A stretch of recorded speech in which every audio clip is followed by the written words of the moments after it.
नए जोड़े पूजा और रोहित की ज़िंदगी में एक नया अध्याय शुरू होने वाला था। शादी के कुछ महीनों बाद ही दोनों ने शहर की हलचल से दूर एक छोटे से गांव में अपना सपनों का घर खरीदा। ये घर घने जंगलों के बीच था, जहां शांति और प्रकृति की सुंदरता दोनों का संगम था। गांव के बुजुर्गों ने उन्हें इस घर के बारे में कई कहानियां सुनाई, लेकिन रोहित और पूजा ने इसे केवल एक अंधविश्वास मानकर हंसी में टाल दिया। घर के अंदर कदम रखते ही पूजा को कुछ अजीब सा महसूस हुआ। दीवारों पर पुराने और धुंधले चित्र लटके हुए थे, जो इस घर के पहले मालिकों के थे।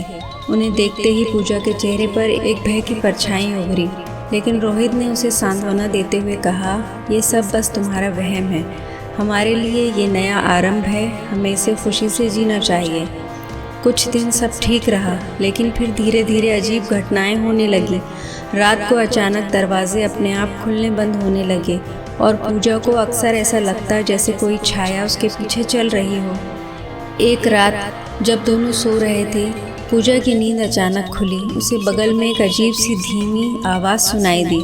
उसने पलटकर देखा तो रोहित गहरी नींद में था, लेकिन उसके चेहरे पर एक अजीब सी बेचैनी थी। जैसे ही उसने रोहित को उठाने की कोशिश की, उसके सामने दीवार पर एक डरावनी छाया नाचने लगी। वह छाया धीरे धीरे आकार लेकर एक औरत के रूप में बदल गई। पूजा ने डर के मारे चिल्लाते हुए रोहित को झंझोड़ कर उठाया। रोहित ने जैसे ही पूजा की ओर देखा, उसकी आंखों में भयानक डर साफ दिखाई दे रहा था। ये घर हमारे लिए नहीं है पूजा, यहाँ बहुत कुछ गलत है, रोहित ने कांपते हुए कहा। अगले दिन पूजा ने गांव के पंडित जी से मिलने का फैसला किया। पंडित जी ने बताया कि ये घर पहले एक तांत्रिक का था, जिसने यहाँ काले जादू का अभ्यास किया था। वो तांत्रिक अपनी शक्तियों के लिए कई मासूम लोगों की बलि देता था। उनकी आत्माएं अभी भी इस घर में भटकती हैं, और जो कोई भी यहाँ रहने आता है, उसे वह अपने कब्जे में लेने की कोशिश करती है। पंडित जी ने उन्हें बचने का एक ही उपाय बताया, इस घर को छोड़ दो, वरना ये तुम्हारी आत्मा को भी निगल जाएगा। लेकिन अब तक बहुत देर हो चुकी थी। उस रात जब रोहित और पूजा घर से भागने की योजना बना रहे थे, तभी घर के दरवाजे अपने आप बंद हो गए। खिड़कियों से काले धुएं जैसी आकृतियां निकलने लगी और दीवारों पर वही डरावनी छायाएं नाचने लगी। उन दोनों ने कमरे के कोने में पनाह लेने की कोशिश की, लेकिन वह छाया और भी नज़दीक आ गई। आखिरी रात जब रोहित और पूजा ने घर से भागने का फैसला किया, तो अचानक पूरे घर की लाइट्स बुझ गईं। घने अंधकार में उन्हें लगा जैसे कोई अदृश्य शक्ति उन्हें रोकने की कोशिश कर रही है। अचानक घर के कोने कोने से कई परछाइयाँ उभर आई। उनके कानों में किसी अनजानी भाषा में बुदबुदाहट सुनाई देने लगी। डरते हुए उन्होंने दरवाजे की ओर दौड़ने की कोशिश की, लेकिन दरवाजे अपने आप बंद हो गए। पूजा ने डर के मारे ज़मीन पर गिरते हुए ऊपर वाले का नाम लिया, लेकिन इस बार कुछ भी नहीं हुआ।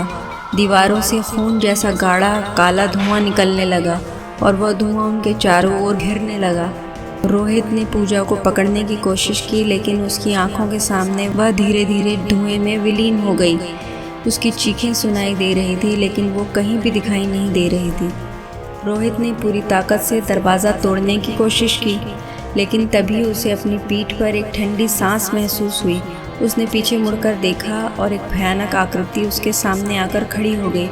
उसकी लाल चमकती आंखों में ऐसी क्रूरता दिख रही थी, जिसे देख रोहित की रूह कांप गई।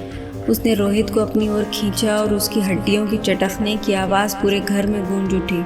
सुबह गांव वाले पहुंचे तो उन्होंने देखा कि घर के अंदर सिर्फ अजीबोगरीब निशान बचे हुए थे। रोहित और पूजा दोनों गायब थे, जैसे वे कभी थे ही नहीं। गांव वालों ने कई बार उन्हें ढूंढने की कोशिश की, लेकिन उनका कोई सुराग नहीं मिला। अब भी उस घर के अंदर रात में अजीब चीखें सुनाई देती हैं।